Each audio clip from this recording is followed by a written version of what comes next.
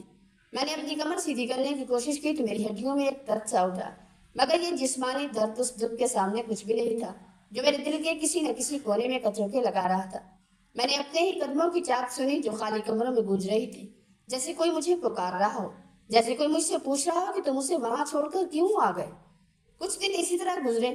میں بازار میں صرف ضرورت کا سودا صرف لینے جاتا تھا۔ میرے اندر نہ کچھ پکانے کی ہمت تھی اور نہ کھانے کی خواہش۔ میری زندگی صرف سانس لینے تک محدود ہو کر رہ گئی تھی۔ ایک دن بازار میں میری ملاقات میرے پرانے دوست حاجی کیسر سے ہو گئی۔ انہوں نے مجھے دیکھتے ہی پہچان لیا۔ وہ میرے پاس آئے، میرے کندھے پر ہاتھ رکھا اور پوچھا کہ مریم کے گھر کا کیا حال ہے؟ تم تو اسے دیکھنے گئے تھے۔ میں نے نظریں چڑھائی اور بس اتنا کہہ پایا کہ حالات ٹھیک نہیں ہیں۔ حاجی کیسر نے مجھے غور سے دیکھا اور پھر ایک گہری سانس لے کر بولے کہ میں نے تو پہلے ہی کہا تھا کہ اتنی دور بیٹی کا رشتہ کرنا ٹھیک نہیں ہے۔ پتہ نہیں تمہاری پیٹھ پیچھے تمہارا داماد اس کے ساتھ کیا کرتا ہوگا۔ جب سامنے تمہارے ساتھ اتنا بدتمیز ہو سکتا ہے تو اکیلے میں وہ کس حد تک جا سکتا ہے؟ ان کی یہ باتیں میرے زخموں پر نمک چھڑکنے کے مترادف تھی۔ میں نے وہاں سے تیزی سے کنارہ کشی کی، مگر ان کے الفاظ میرے کانوں میں ہتھوڑے کی طرح بج رہے تھے۔ اس شام جب میں گھر لوٹا تو بھوک کا نام و نشان بھی نہیں تھا۔ کچن میں پڑا چولہا ٹھنڈا پڑا تھا اور مجھے اسے جلانے کی بھی ہمت نہیں ہو رہی تھی۔ میں اپنے کمرے میں بستر پر لیٹ گیا اور چھت کو گھورنے لگا۔ میرے پیٹ میں بھوک کی وجہ سے ایک مروڑ اٹھ رہا تھا، مگر میرے ذہن میں صرف مریم کا چہرہ تھا۔ میں سوچ رہا تھا کہ کیا وہ آج بھی بھوکی ہوگی؟ کیا اس کا شوہر آج بھی اس پر چیخا ہوگا؟ کیا میری نواسی اور نواسی اس وقت رو رہے ہوں گے؟ میں نے کروٹ بدلی تو تکیہ گھیرا محسوس ہو رہا۔ میں رو نہیں رہا تھا، شاید آنسو بھی اب ختم ہو چکے تھے، بس ایک بے چینی تھی کہ مجھے چین نہیں لینے دے رہی تھی۔ میں نے سوچا کہ زندگی کتنی بے رحم ہے۔ ایک باپ اپنی ہی اولاد کو کسی درندے کے حوالے کر کے اپنے گھر میں سکون سے لیٹا ہے۔ یہ احساس مجھے اندر ہی اندر کھایا جا رہا تھا۔ رات کا پچھلا پہر تھا جب مجھے ایک عجیب سی غنودگی نے آ لیا۔ میں خواب کی دنیا میں پہنچ گیا۔ میں دیکھ رہا تھا کہ مریم اپنے گھر میں بیٹھی ہے، اس کے گرد تاریکی ہے اور اس کا شوہر اس پر کسی جنگلی جانور کی طرح چیخ رہا ہے۔ لوگ آس پاس کھڑے ہیں، کوئی اس کی مدد نہیں کر رہا، کوئی اس کی فریاد نہیں سن رہا۔ مریم رو رہی ہے، اس کی چیخیں اتنی بلند ہیں کہ میرا کلیجہ پھٹ رہا ہے۔ وہ میری طرف ہاتھ بڑھا کر مدد مانگ رہی ہے، ابا مجھے بچا لو، ابا مجھے یہاں سے نکال لو۔ میں اس کی طرف بھاگنے کی کوشش کر رہا ہوں، مگر میرے پاؤں زمین میں دھنس گئے ہیں۔ میں جتنا زور لگا رہا ہوں وہ مجھ سے اتنی ہی دور ہوتی جا رہی ہے۔ اس کی وہ کربناک چیخ میری روح تک پہنچ گئی۔ میں اچانک ایک زوردار جھٹکے کے ساتھ اٹھ بیٹھا۔ میرا پورا جسم پسینے میں شرابور تھا، میرا سانس پھول رہا تھا جیسے میں نے واقعی کوئی لمبی دوڑ لگائی ہو۔ میں نے تیزی سے پاس پڑا پانی کا گلاس اٹھایا اور اسے ایک ہی سانس میں پی گیا۔ میرا دل ابھی تک زور زور سے دھڑک رہا تھا، جیسے کسی نے سینے میں ڈھول بجا رکھے ہوں۔ میں نے کمرے کی لائٹ جلائی تو دیکھا کہ گھڑی رات کے 3 بجا رہی تھی۔ میں بستر سے اٹھ کر کھڑکی کے پاس جا کر کھڑا ہو گیا اور باہر رات کے اندھیرے کو دیکھنے لگا۔ پسینے کے قطرے میری پریشانی سے بہہ رہے تھے، مگر سردی کی لہر مجھے اندر تک ٹھنڈا کر رہی تھی۔ میں کانپ رہا تھا، نہ ٹھنڈ سے بلکہ اس خوف سے کہ کیا میری بیٹی اس وقت بھی کسی ایسی تکلیف میں ہوگی۔ میں نے آسمان کی طرف دیکھا اور اللہ سے دعا کی کہ یا رب میری بیٹی کو اس عذاب سے نکال دے یا پھر میری روح قبض کر لے، کیونکہ اب مجھ میں یہ سب کچھ دیکھنے کی سکت نہیں رہی۔ اس رات کے بعد میری زندگی ایک مسلسل اذیت بن گئی۔ میں ہر لمحہ مریم کی کال کا منتظر رہتا، مگر وہ خاموش تھی۔ کیا وہ اسے فون کرنے نہیں دیتا تھا؟ کیا اس نے اس کا فون چھین لیا تھا، یا پھر مریم خود مجھ سے بات نہیں کر پا رہی تھی؟ ہر گزرتا لمحہ میرے لیے ایک صدی بن گیا تھا۔ میں گھر کی دیواروں کو دیکھتا تو مجھے لگتا کہ وہ مجھ پر گر رہی ہیں۔ میں اپنے آپ سے لڑ رہا تھا، اپنی بے بسی سے، اپنے اس فیصلے سے جس نے میری بیٹی کی زندگی جہنم بنا دی تھی۔ میں نے زندگی بھر محنت کی، اپنی بیٹی کو پال پوس کر بڑا کیا، اسے اچھے اخلاق سکھائے، مگر کیا بدلہ ملا؟ ایک ایسی زندگی جہاں سے ہر لمحہ اپنی موت کا انتظار۔ میں نے اپنا ہاتھ اپنی پیشانی پر رکھا اور سوچا کہ کیا انسان کی زندگی کا یہی انجام ہوتا ہے؟ میں نے کل رات جو خواب دیکھا تھا وہ صرف خواب نہیں، وہ میری بیٹی کی سچی کہانی تھی۔ وہ اس گھر میں گھٹ رہی تھی، وہ مر رہی تھی، اور میں یہاں اپنے گھر میں بیٹھ کر اس کی موت کا تماشا دیکھ رہا تھا۔ مجھے اب سمجھ آ گیا تھا کہ اب کوئی اور راستہ نہیں بچا، مجھے خود قدم اٹھانا پڑے گا، چاہے اس کے لیے مجھے اپنی عزت، اپنا گھر، حتیٰ کہ اپنی زندگی بھی کیوں نہ داؤ پر لگانی پڑے۔ میں نے اسی وقت فیصلہ کر لیا کہ اب میں مزید خاموش نہیں رہوں گا۔ فون کی گھنٹی نے مجھے اس وقت جگایا جب سحر کا وقت قریب تھا۔ اتنی صبح کال کس کی ہو سکتی ہے؟ میں نے لڑکھڑاتے قدموں سے میز کی طرف بڑھ کر فون اٹھایا۔ اسکرین پر نام نہیں، مگر نمبر دیکھ کر میری ریڑھ کی ہڈی میں ایک سرد لہر دوڑ گئی۔ یہ مریم کا نمبر تھا۔ میں نے کانپتی ہوئی آواز میں ہیلو کہا تو دوسری طرف سے جو الفاظ آئے وہ کسی قیامت سے کم نہ تھے۔ داماد کی گرجدار آواز جس میں زہر گھلا ہوا تھا میرے کانوں سے ٹکرائی۔ اس نے بغیر کسی تمہید کے کہا، مریم میرے پاس ہے لیکن مجھے کاروبار کے لیے آج شام تک 20 لاکھ روپے چاہیے۔ اگر یہ رقم تمہارے گھر تک نہ پہنچی تو تمہاری بیٹی کو اسی وقت طلاق دے کر ہمیشہ کے لیے گھر سے نکال دوں گا اور پھر وہ کہیں منہ دکھانے کے قابل نہیں رہے گی۔ اس کا لہجہ اتنا شفاف اور کرخت تھا کہ میں کچھ دیر کے لیے ساکت ہو گیا۔ میرا دل بند ہونے لگا۔ میں نے اسے روکنے کی کوشش کی، اسے سمجھانے کی کوشش کی، مگر اس نے میری پوری بات ہونے سے پہلے ہی فون بند کر دیا۔ میں نے دوبارہ کال ملانے کی کوشش کی مگر میرا ہاتھ کانپ رہا تھا۔ میں وہیں فرش پر گر گیا، جیسے میرا وجود ہی تحلیل ہو گیا ہو۔ بیٹی کی عزت، اس کی طلاق، اس کے بچوں کا مستقبل اور اس کا وہ سہما ہوا چہرہ سب میری آنکھوں کے سامنے ایک فلم کی طرح چلنے لگا۔ میں کیا کرتا؟ 20 لاکھ روپے! یہ رقم تو میری پوری زندگی کی کمائی سے بھی زیادہ تھی۔ میری پینشن، میری بچت، سب ملا کر بھی اس کا 10واں حصہ نہیں بنتے تھے۔ میں نے دیوار کی طرف دیکھا اور زور سے چیخا، مگر میرے کمرے کی 4 دیواری کے سوا کسی نے میری آواز نہ سنی۔ میرا دماغ سن ہو چکا تھا، لیکن پھر ایک عجیب سا سکون میرے اندر اتر آیا، جیسے کسی ڈوبتے ہوئے کو کنارہ نظر آ جائے۔ میں نے دوبارہ فون اٹھایا اور اسے میسج کیا کہ مجھے کچھ وقت دو، میں انتظام کر لوں۔ میرے دل میں ایک عجیب سا یقین تھا کہ اللہ میری بیٹی کی عزت کا محافظ ہے۔ میں اٹھا، وضو کیا اور جائے نماز پر بیٹھ کر اللہ کے حضور سجدہ ریز ہو گیا۔ اس وقت مجھے اپنی زندگی کا کوئی خوف نہیں تھا، مجھے صرف مریم کو اس درندے کی قید سے نکالنا تھا۔ میرے ذہن میں ایک ہی ترکیب آئی، میرا اپنا گھر، جو میرے والد کی آخری نشانی تھا، جس کی 4 دیواری میں میری بیوی نے آخری سانس لی تھی۔ میں نے فیصلہ کیا کہ اب اس چھت کی ضرورت نہیں، اگر یہ چھت میری بیٹی کی زندگی بچا سکتی ہے۔ میں نے اپنے پرانے دوست جو پراپرٹی ڈیلر کا کام کرتے تھے ان کو فون کیا۔ میری آواز میں وہ لرزش نہیں تھی جو کچھ لمحے پہلے تھی۔ میں نے صاف صاف کہا، مجھے اپنا گھر گروی رکھنا ہے۔ وہ حیران ہوئے، انہوں نے مجھے روکنے کی کوشش کی، کہا کہ سوچ لو، یہ تمہارا سر چھپانے کا واحد ٹھکانہ ہے۔ میں نے ٹھنڈے لہجے میں جواب دیا کہ سر چھپانے کی جگہ تو قبر ہے، مجھے آج اپنی بیٹی کی عزت بچانی ہے۔ انہوں نے مجھے دوپہر تک کا وقت دیا کہ کاغذی کارروائی مکمل ہو جائے گی۔ میں نے گھر کے تمام کونے دیکھے، وہ دیواریں جہاں مریم کھیلتی تھی، وہ صحن جہاں ہم بیٹھ کر باتیں کرتے تھے، ہر دیوار سے مجھے مریم کی ہنسی سنائی دے رہی تھی۔ میں نے الماری سے سارے ضروری کاغذات نکالے اور انہیں اپنے سینے سے لگا لیا۔ دوپہر کے وقت میں ڈیلر کے دفتر پہنچا۔ وہاں کا ماحول بہت اجنبی لگ رہا تھا۔ ڈیلر کے چہرے پر ہمدردی تھی، مگر میرے چہرے پر ایک عجیب سی فاتحانہ مسکراہٹ تھی۔ میں نے بغیر سوچے سمجھے ان کاغذات پر دستخط کر دیے جو میری ملکیت کا آخری ثبوت تھے۔ جب رقم کی بات آئی تو انہوں نے کہا کہ ابھی اتنی بڑی رقم فوری ممکن نہیں، کچھ وقت لگے گا۔ میں نے ان کا ہاتھ پکڑ کر کہا کہ مجھے آج شام تک ہر حال میں یہ رقم چاہیے۔ میں نے اپنی پوری زندگی کی جمع پونجی، وہ زیورات جو میری بیوی کے تھے، اور وہ سب میز پر رکھ دیے۔ میں نے انہیں کہا کہ یہ سب لے لو، بس مجھے 20 لاکھ روپے کر دو۔ وہ میری حالت دیکھ کر خاموش ہو گئے اور انہوں نے انتظام کرنے کا وعدہ کیا۔ وہاں سے نکلتے ہوئے مجھے ایسا لگا جیسے میرا وزن آدھا ہو گیا۔ میں اب بھوکا نہیں تھا، اب مجھے کوئی دکھ نہیں تھا، مجھے صرف ایک ہی دھن تھی، وہ رقم جو میری بیٹی کی زندگی کا مول تھی۔ میں نے راستے میں کسی سے کوئی بات نہیں کی۔ میں نے سوچا کہ جب میں وہ رقم اس درندے کے ہاتھ میں دوں گا تو اس کی آنکھوں میں کیا ہوگا؟ کیا اسے شرم آئے گی؟ نہیں، ایسے لوگوں میں شرم نہیں ہوتی۔ میں نے بس اتنا سوچا کہ جیسے ہی وہ رقم پکڑے گا میں اپنی بیٹی کا ہاتھ پکڑ کر وہاں سے نکل آؤں گا، چاہے ہمیں سڑک پر ہی کیوں نہ سونا پڑے۔ میں نے ایک ٹیکسی روکی اور بینک کی طرف چل دیا۔ میرا دل اب بھی دھڑک رہا تھا، مگر اس بار یہ دھڑکن خوف کی نہیں بلکہ ایک ماں باپ کے فرض کی تھی۔ بینک کے باہر کھڑے ہو کر میں نے دوبارہ مریم کو یاد کیا۔ میں نے سوچا کہ کیا مریم کو پتہ ہے کہ اس کا باپ اس کے لیے کیا کر رہا ہے؟ وہ شاید رو رہی ہوگی، وہ شاید اس وقت بھی اسی کمرے میں قید ہوگی۔ میں نے اپنے بیگ کی چین چیک کی، اس میں وہ کاغذات تھے جو مجھے امیر سے فقیر بنا چکے تھے۔ مجھے اس بات کا کوئی ملال نہیں تھا، انسان کے پاس سب سے بڑی دولت اس کی اولاد کی خوشی ہے۔ میں نے بینک کے گیٹ پر ہاتھ رکھا اور اندر داخل ہو گیا۔ مجھے آج وہ 20 لاکھ کے نوٹوں کی گٹی نہیں بلکہ اپنی بیٹی کی سانسیں، اس کی ہنسی اور اس کی عزت نظر آ رہی تھی۔ میں اب رکنے والا نہیں تھا، یہ میرا پہلا قدم تھا اور مجھے معلوم تھا کہ اس کے بعد جو طوفان آئے گا میں اسے ہنس کر جھیل لوں گا۔ میں نے اپنے آپ سے کہا، مریم بیٹا میں آ رہا ہوں، تھوڑا سا اور صبر کر لو۔ بس اب شام کے سورج ڈھلنے کا انتظار تھا اور اس کے ساتھ ہی میری بیٹی کی نئی زندگی کا آغاز تھا۔ بینک کے ATM اور کاؤنٹر کے درمیان بھاگ دوڑ کرتے ہوئے میں نے اپنی زندگی بھر کی جمع پونجی کے آخری پیسے تک نکال لیے تھے۔ میرے ہاتھ میں وہ بھاری بیگ تھا جس میں میری بیٹی کی زندگی، اس کی عزت اور اس کا مستقبل قید تھا۔ مجھے یاد ہے کہ بینک سے باہر نکلتے ہوئے باہر شدید گرمی تھی، مگر مجھے ایسا محسوس ہو رہا تھا جیسے میں کسی ٹھنڈی ہوا کے جھونکے میں سانس لے رہا۔ میں نے ٹیکسی ڈرائیور کو مریم کے شہر کا نام بتایا۔ وہ شخص مجھے ایسے دیکھ رہا تھا جیسے میں کوئی پاگل ہوں۔ کیونکہ میرا حلیہ بکھرا ہوا تھا، میری قمیض پر پسینے کے دھبے تھے اور میری آنکھیں سرخ ہو رہی تھیں، مگر اس وقت مجھے اپنی پرواہ نہیں تھی۔ گاڑی چل پڑی اور ہر گزرتا ہوا میل میری بیٹی کے قریب لے جا رہا تھا۔ راستے میں نے بیگ کو اپنے سینے سے لگا رکھا تھا۔ مجھے ڈر تھا کہ کہیں یہ پیسے گر نہ جائیں یا کوئی مجھ سے چھین نہ لے۔ میں نے کھڑکی سے باہر دیکھا تو سورج آہستہ آہستہ ڈھل رہا تھا، آسمان پر سرخی پھیل رہی تھی، بالکل میرے دل کی کیفیت کی طرح۔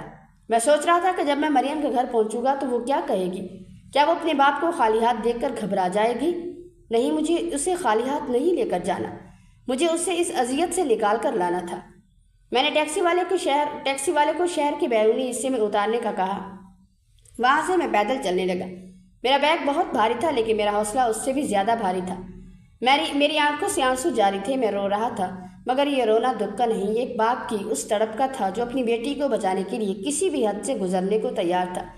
راستے میں ایک ویران سڑک کے کنارے میں نے ایک عورت کو دیکھا جو کالی چادر اوڑھے اپنی معصوم سی بچی کو سینے سے لگائے زارو قطار رو رہی تھی۔ اس کا رونا اتنا دل خراش تھا کہ میرا دل بے ساختہ اس کی طرف کھنچ گیا۔ وہ بیوہ لگ رہی تھی، اس کی آنکھوں میں ایک ایسی بے بسی تھی جو مجھے اپنی مریم کی یاد دلا رہی تھی۔ اس نے مجھے دیکھتے ہی کہا کہ میری بیٹی کو برین ٹیومر ہے، آج رات آپریشن نہ ہوا تو یہ بچی نہیں بچے گی۔ میرے پاس ایک پھوٹی کوڑی نہیں ہے۔ میں ایک لمحے کے لیے رک گیا۔ میرے ہاتھ میں موجود وہ 20 لاکھ روپے میری بیٹی کی زندگی کی قیمت تھے۔ میں نے سوچا کہ اگر میں نے یہ رقم اسے دے دی تو مریم کے شوہر کا کیا ہوگا؟ وہ مریم کو طلاق دے دے گا۔ مگر پھر میرے سامنے وہ معصوم بچی آئی جو زندگی اور موت کی کشمکش میں تھی۔ مجھے لگا کہ اگر میں نے آج ایک ماں کی دعا لے لی تو اللہ میری مریم کی عزت کا خود محافظ بن جائے گا۔ میں نے سوچا کہ کیا مریم کی آزادی اس کی بیٹی کی زندگی سے زیادہ قیمتی ہے؟ میں نے بغیر کسی ہچکچاہٹ کے اپنی زندگی کی ساری جمع پونجی اس بیوہ کے حوالے کر دی۔ وہ میری طرف حیرت سے دیکھتی رہ گئی، جیسے اسے یقین نہ آ رہا ہو کہ کوئی اجنبی اس کی اتنی بڑی مدد کر سکتا ہے۔ میں نے اسے صرف یہ کہا کہ اپنی بچی کو بچا لو، باقی سب اللہ پر چھوڑ دو۔ میں خالی ہاتھ مگر ایک عجیب سے سکون کے ساتھ اس کے گھر کی طرف روانہ ہوا۔ جب میں نے مریم کے گھر کا دروازہ کھٹکھٹایا تو وہاں کا منظر دیکھ کر میرے ہوش اڑ گئے۔ گھر کا دروازہ کھلا ہوا تھا، ٹوٹا ہوا تھا اور اندر کا سامان بکھرا پڑا تھا۔ میں تیزی سے اندر بھاگا، سامنے مریم کھڑی تھی۔ اس کا حلیہ دیکھ کر میرے ہوش اڑ گئے۔ اس کے بالوں کے جوڑے کھلے ہوئے تھے، چہرے پر سوجن تھی اور کپڑے جگہ جگہ سے پھٹے ہوئے تھے۔ وہ مجھے دیکھ کر ساکت ہو گئی۔ اس کی آنکھیں خالی تھی، جیسے اسے دنیا کا کچھ ہوش ہی نہ ہو۔ اس نے دھیرے سے کہا، ابا جی۔ اب اس کی آواز میں وہ جان نہیں تھی جو میں سننا چاہتا تھا۔ میں نے کہا، میں نے کچھ نہیں کہا، بس اسے اپنے سینے سے لگا لیا۔ وہ بالکل بے جان سی میرے بازوؤں میں گر گئی۔ اس کے جسم سے ایسی بو آ رہی تھی جیسے وہ کئی دنوں سے نہائی نہ ہو۔ مجھے یہ دیکھ کر اپنی روح زخمی ہوتی محسوس ہوئی۔ میں نے اسے اٹھانے کی کوشش کی تو اس نے کمزور سی آواز میں کہا، ابا جی وہ چلے گئے ہیں، وہ سب کچھ لوٹ کر لے گئے ہیں۔ میں نے پوچھا، کون؟ اس کی آنکھوں سے آنسو بہنے لگے۔ میں نے اسے سہارا دے کر اندر کمرے میں بٹھایا۔ گھر کا سامان بکھرا ہوا تھا۔ وہ درندہ، وہ صفاک انسان اسے طلاق دے کر اور سب کچھ لوٹ کر گھر بھاگ چکا تھا۔ اسے مجھے بتایا کہ مجھے وہ فون کرنے کے بعد سے ہی غصے میں تھا، اور جب میں نے رقم کے لیے وقت مانگا تو اس نے اپنا غصہ مریم پر نکالا اور اسے طلاق دے کر غائب ہو گیا۔ وہ مجھے دیکھ کر بھی مسکرا نہیں سکی، بس روتی رہی۔ میں نے اس درندے کو بد دعائیں دی، مگر کیا بد دعائیں اس کا کچھ بگاڑ سکتی تھی؟ اس رات ہم دونوں اس اجڑے ہوئے گھر میں بیٹھے رہے۔ اگلے دن صبح ہوتے ہی میں نے اسے اور بچوں کو تیار کیا، تھوڑا بہت سامان جو بچ گیا تھا اسے اٹھایا اور ہم اس گھر سے نکالا۔ میں اسے اپنے ساتھ اپنے شہر لے آیا۔ راستے میں نے مریم کا ہاتھ تھامے رکھا۔ وہ بار بار میرے چہرے کو دیکھتی، جیسے اسے یقین نہیں آ رہا تھا کہ وہ اس قید سے آزاد ہو چکی ہے۔ لیکن اب وہ پرانا گھر تو نہیں رہا، اس لیے میں اسے ایک چھوٹے سے کرائے کے مکان میں لے آیا۔ وہاں سکون تھا، وہی سکون جس کی مریم کو تلاش تھی۔ میں نے اسے دوبارہ جینا سکھایا۔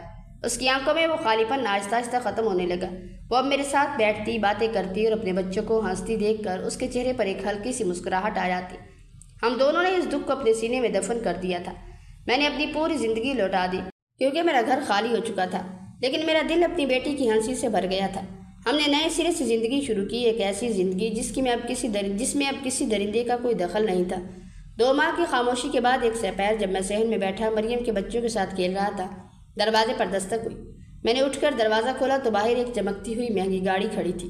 ایک صاحب باہر نکلے، ان کے ساتھ وہی خاتون تھی جن کی بچی کی جان میں نے اس رات بچائی تھی۔ ان صاحب کا چہرہ بہت باوقار تھا۔ انہوں نے مجھے دیکھتے ہی ہاتھ جوڑ دیے اور گاڑی سے باہر نکل آئے۔ وہ خاتون میری طرف دیکھ کر جذباتی ہو گئی، ان کی آنکھوں میں آنسو آ گئے تھے۔ انہوں نے بتایا کہ ان کے شوہر کا نام حماد ہے اور انہوں نے ہی اس رات اسپتال کے تمام اخراجات اٹھائے تھے۔ انہوں نے کہا کہ آپ نے اس رات جو کچھ کیا وہ کوئی عام انسان نہیں کر سکتا۔ آپ نے میری پوری دنیا بچا لی تھی۔